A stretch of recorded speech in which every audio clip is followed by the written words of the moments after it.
오늘 저는 욥기서 17장 1절로 16절의 말씀을 통해서 욥이 1절부터 16절까지 지금 욥은 절망 가운데 있습니다.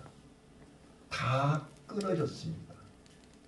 땅의 것 더 이상 기대할 것이 없습니다. 이제는 절망 가운데서 나타나는 것이 이제 욥의 믿음입니다. 자, 묻습니다.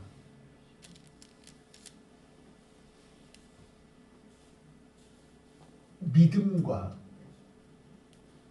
절망의 차이를 욥은 이렇게 얘기합니다. 자, 믿음 있는 사람과 믿음 없는 사람은 언제 알 수 있느냐면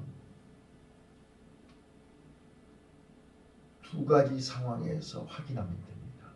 자, 첫 번째요. 첫 번째, 우리가 고난 중에, 환난 중에,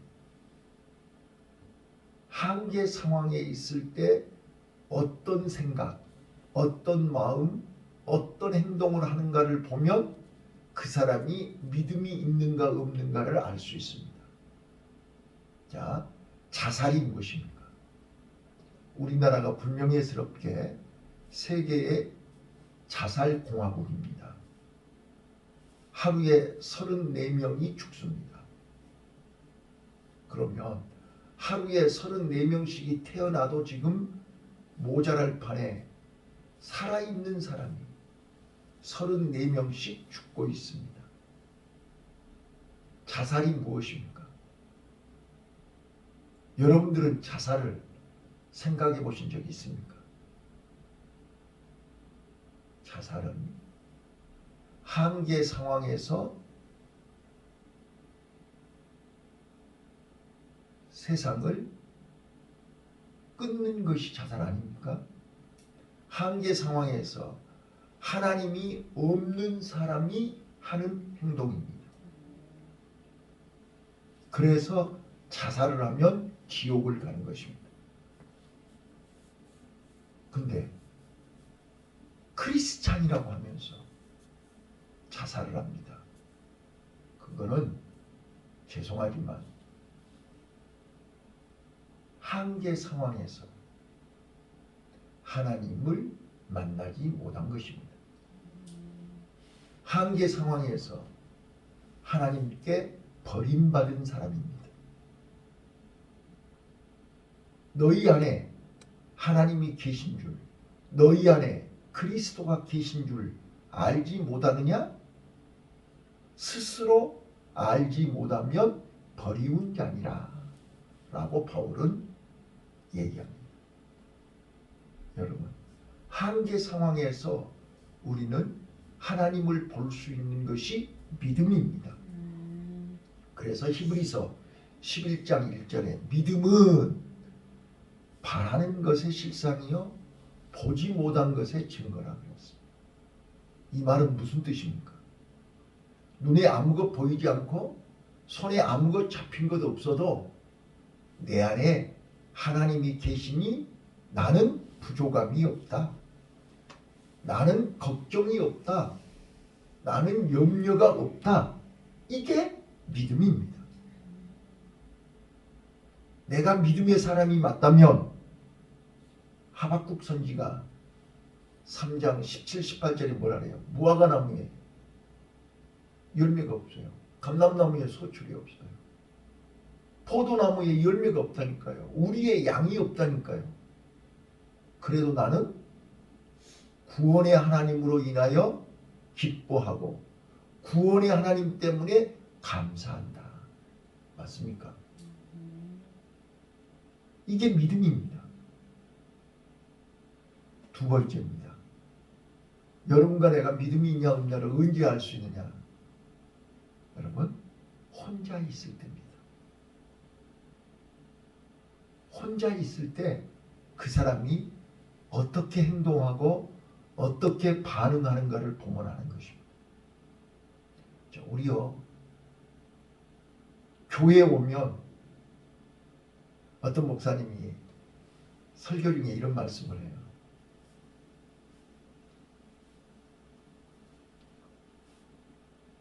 아버지 어머니가 권사님이고 장로님인데 그 자녀분이 목사님한테 상담을 요청했습니다.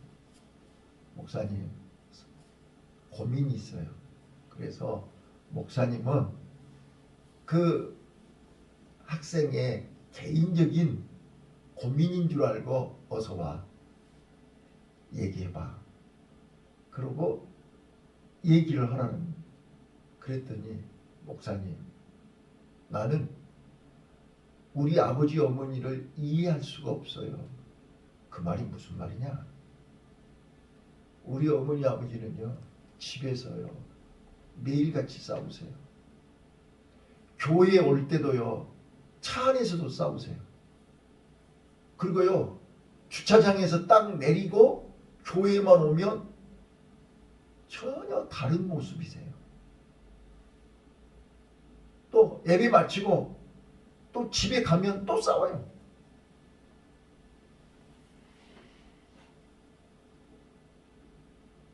그 얘기를 듣고 목사님이 한참 동안 고민을 하셨대요. 우리 교회 장로님, 권사님들이 교회에서와 가정에서의 삶이 전혀 다르구나. 자, 여러분, 나는 교회에서의 내 모습과 가정에서의 내 모습이 같으신가요? 또 식구들과 함께 있을 때와 나 혼자 있을 때 내 마음이 똑같으신가요? 다니엘을 한번 봐보세요. 다니엘은 총리로 왕과 백성들 앞에 있었을 때와 집에서 혼자 있을 때 달랐나요? 그는 혼자 있으면 하루에 3번씩 창문을 열어놓고 하나님 앞에 기도하지 않았나요? 요셉이 혼자 있을 때 그는 노예 생활을 했고 감옥 생활을 했고 애롭고 힘들 때 그는 사람을 찾아가지 않았고 사람을 원망하지 않았고 하나님 앞에서 내 진실함을, 내 정직함을, 내 성실함을 하나님만이 아신다고, 하나님만이 나를 보증하실 수 있다고, 하나님만이 나를 책임지실 수 있다고 하나님 앞에서 최선을 다하지 않았나요? 이게 믿음입니다. 믿음이 아닌 종교생활은 사람 앞에서 믿음 있는 척,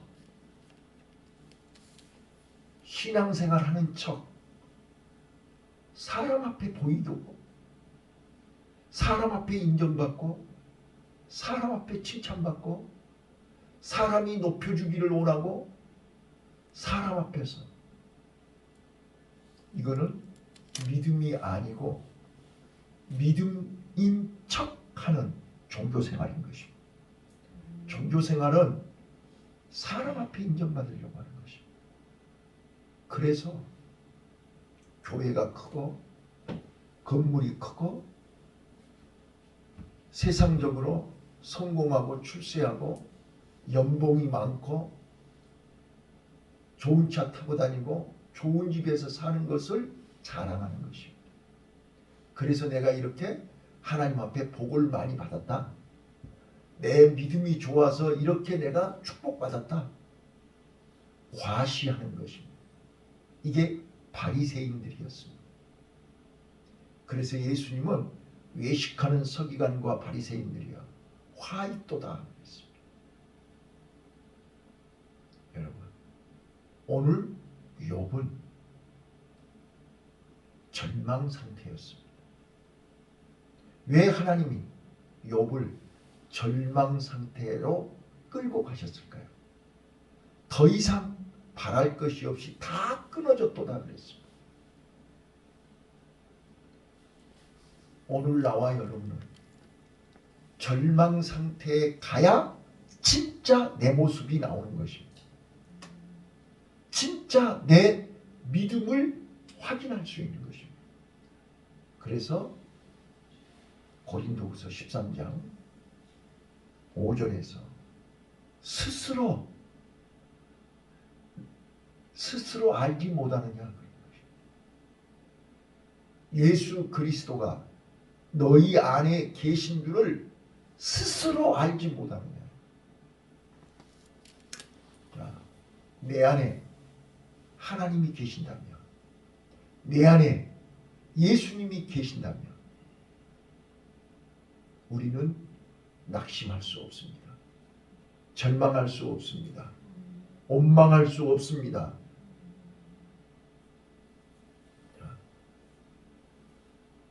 예수님과 함께 갈릴리 바다를 건너가던 제자들이 풍랑을 만났습니다. 주무시는 예수님을 깨웠습니다. 예수님 죽겠습니다. 큰일 났습니다. 지금 우리는 풍랑을 만났습니까? 개인적으로, 가정적으로, 교회적으로, 국가적으로 우리는 저마다 다 다르겠지만 내 자력으로 이길 수 없는, 견딜 수 없는, 해결할 수 없는 풍랑 앞에서 주무시는 예수님을 깨워야 됩니다. 내 안에 계신 예수님을 깨워야 됩니다. 물에 빠진 베드로가 주여 내가 죽겠나이다 나를 도우소서. 즉시 예수님이 오셔서 베드로의 손을 잡아주시면서 믿음이 적은 자야 왜 의심하느냐. 내 안에 계신 예수님을 의심합니까? 하나님의 능력을 의심하십니까? 하나님의 임마누엘을 의심하십니까? 지금 내 안에 하나님이 나를 떠나셨습니까? 왜 절망에 빠졌습니까? 사람 때문에 절망에 빠졌습니까? 환경 때문에 절망에 빠졌습니까? 아니면 내가 믿음이 없어서 절망에 빠졌습니까? 오늘 다 끊어졌다고 1절부터 욥은 죽음을 무덤 앞에서 얘기하는 것입니다. 지금 나와 여러분 눈앞에 캄캄한 무덤이 기다리고 있습니까? 자, 오늘 무덤 앞에서 욥은 고백합니다. 무덤 앞에서 내가 할 수 있는 것이 무엇입니까? 나를 인정해주고 나를 일으켜주고 그 절망 가운데서 내가 나에게 하나님이 묻고 요구하는 것은 너 그동안 얼마 벌어놨냐? 몇 명 전도했냐? 너 나한테 얼만큼 헌금했냐? 너 나한테 얼만큼 열심히 일했냐? 이거 묻지 않습니다. 그것 가지고 하늘나라 가는 거 아닙니다. 천국 문지기가 그것 통장 확인하는 거 아닙니다. 너 나 믿니? 너 나 믿니? 너 나. 오늘 우리는 요한복음 15장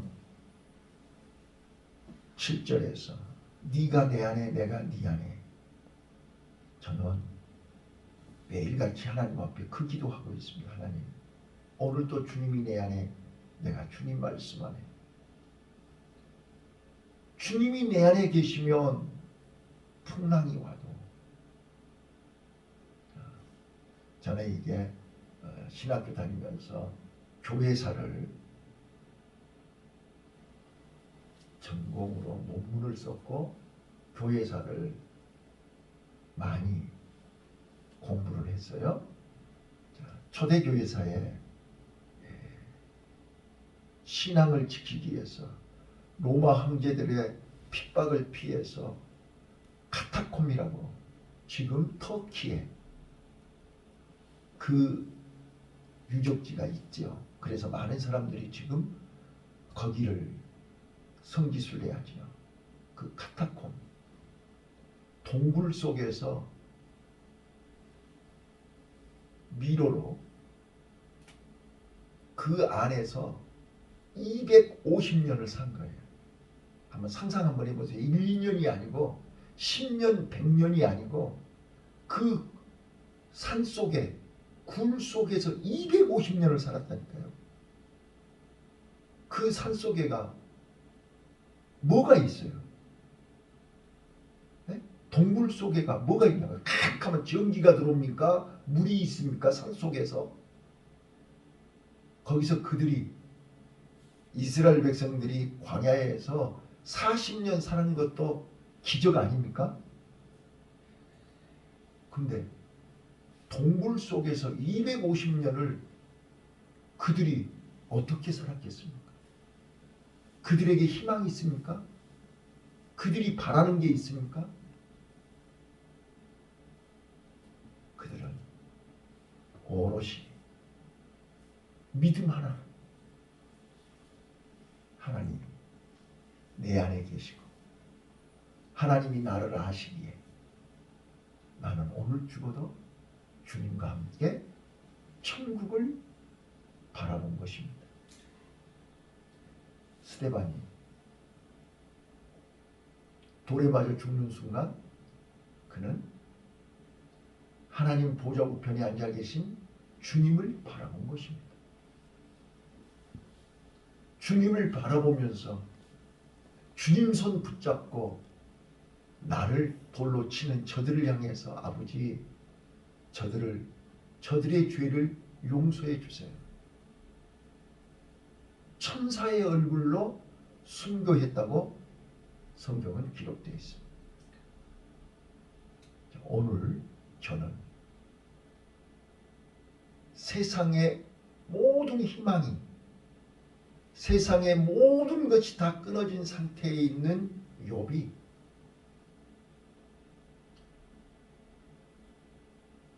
무덤 앞에서 고백하는 말, 나를 인정해주고 나를 책임져주고 지금까지 내가 하나님만 바라보고 하나님만 의지하고 하나님 안에서 살기 위해서 몸부림쳤던 나를 알아줄 분은 하나님 한 분밖에 없습니다. 맞습니까? 나를 가장 잘한다고 하는 친구들도, 나하고 수십 년을 한솥밥을 먹고 한 이불 속에서 같이 살았던 아내도 나를 몰라주고, 내가 내 목숨보다 더 귀하게 여겼던 자식들은 다 죽었고, 내가 피눈물처럼 모았던 재산은 다 없어져 버리고, 내가 그렇게 소원했던 건강은 완전히 이제는 숨 쉴 기력도 없고 이 땅의 모든 것은 다 끊어졌습니다. 그런 이제는 홀로 남았습니다. 마치 약복강에서 홀로 남은 야곱처럼 그는 발악을 했습니다. 몸부림쳤습니다. 살고 싶어서 몸부림쳤습니다. 지금 우리는 최악의 상황에서 살아보려고 몸부림치고 있지 않습니까?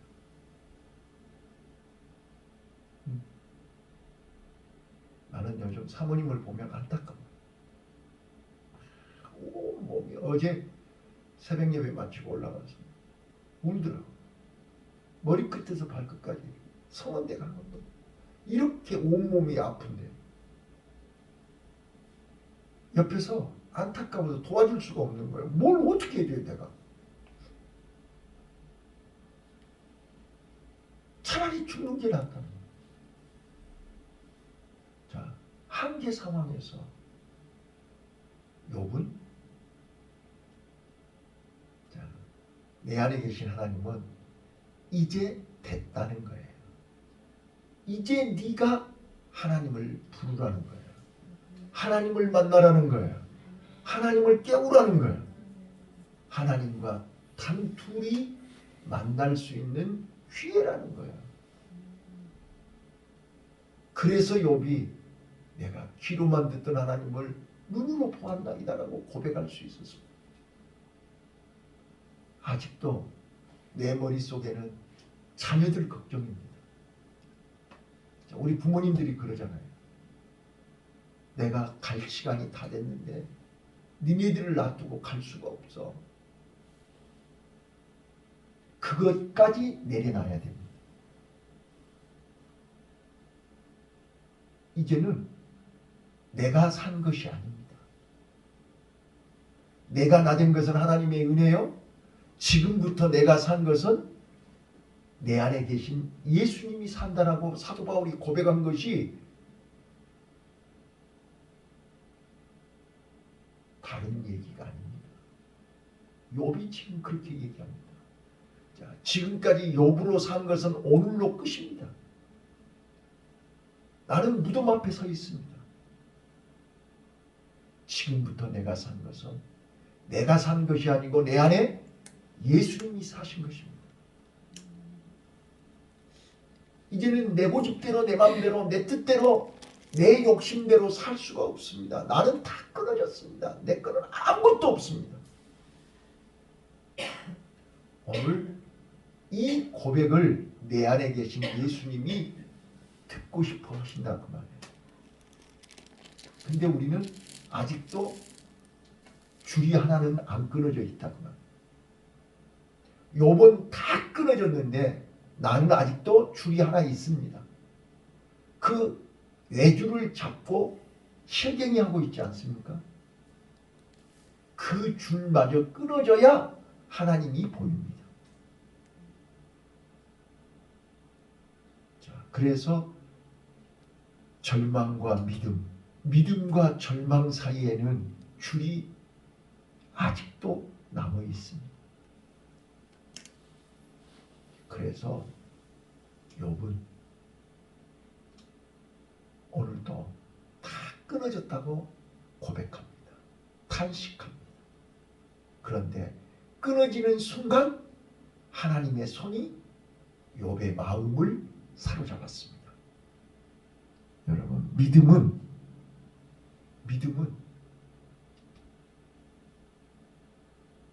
눈에 보이지 않는 하나님을 내 마음속에 만나는 것이 믿음입니다. 눈에 보이는 현실에서, 사람 속에서, 환경 속에서, 문제 앞에서, 질병 속에서 하나님이 보이지 않습니다. 무덤만 보입니다. 절망만 보입니다.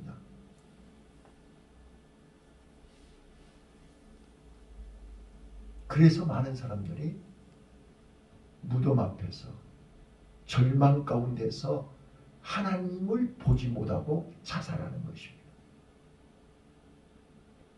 근데 나와 여러분은 내 안에 누가 계십니까? 예수님이 계시지 않습니까? 그래서 예수님은 바로 하나님이 욥을 사단 앞에서 자신 있게 얘기하는 게 욥은 달라. 욥 속에는 내가 있거든. 그래서 목숨만 살아있으면 숨만 쉬면 욥은 하나님을 찾을 거야. 하나님께로 올 거야. 이게 하나님이 인정하는 욥입니다. 자, 오늘도 우리 하나님은 이 새벽에 나와 여러분을 믿습니다. 여러분 속에 있는 믿음을 믿습니다. 우리가 어제 오늘 하루 이틀 신앙생활하는 사람들이 아니잖아요. 와서 졸고 또 빼먹고 또 내 맘대로 내 고집대로 살았지만 탕자의 마음속에는 아버지에 대한 믿음이 있습니다. 우리가 나를 쳐다보면 세상 사람들이 한심스럽고 답답하고 바보처럼 병신처럼 보일지 몰라도 내 안에 그들이 보지 못하는, 그들이 알지 못하는 하나님이 아시는 믿음이 있습니다. 그 믿음이 이제 진가를 발휘할 때가 왔습니다. 내가 지금부터 내 믿음을 진가를 보이겠다, 그게 아닙니다. 하나님은 요셉을 보디발의 집에 노예로 감옥에서 감옥살이 하는 거, 그거는 요셉은 알지 못하지만 하나님은 요셉의 이름 석자를, 요셉이라고 하는 사람의 존재를 드러내기 위해서 감옥에 보낸 것입니다. 그래서 바로왕 앞에 설 수 있도록 기회를 준 것입니다. 자, 술 맡은 관원장과 떡 맡은 관원장이 3일 있으면 죽을 건데, 3일 있으면 복직될 건데 왜 하나님이 그날 꿈을 꾸게 하신 것입니까? 바로왕의 꿈을 준비하신 하나님은 미리 요셉을 술 맡은 관원장 머릿속에 기억하게 하시는 것입니다. 오늘 하나님은 역사의 주인입니다. 역사를 쓰고 계십니다. 그 역사의 한 페이지에 나와 여러분을, 비록 지금은 무명입니다. 여러분 봐보세요. 김영웅이가, 임영웅이가 무명으로 있을 때 우리가 임영웅이 알았습니까? 누가 임영웅이를 알았어요? 몰랐잖아요. 근데 이제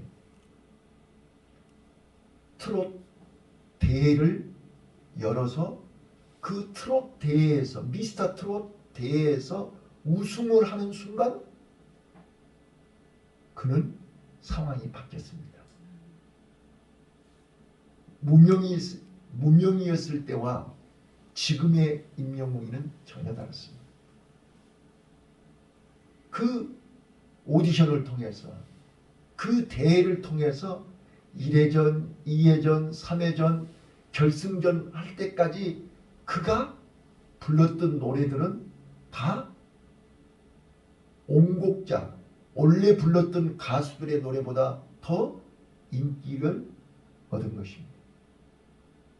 그래서 우리는 무명인 임영웅이는 몰라도 지금의 임영웅은 영웅입니다. 오늘 믿음으로 승리합시다.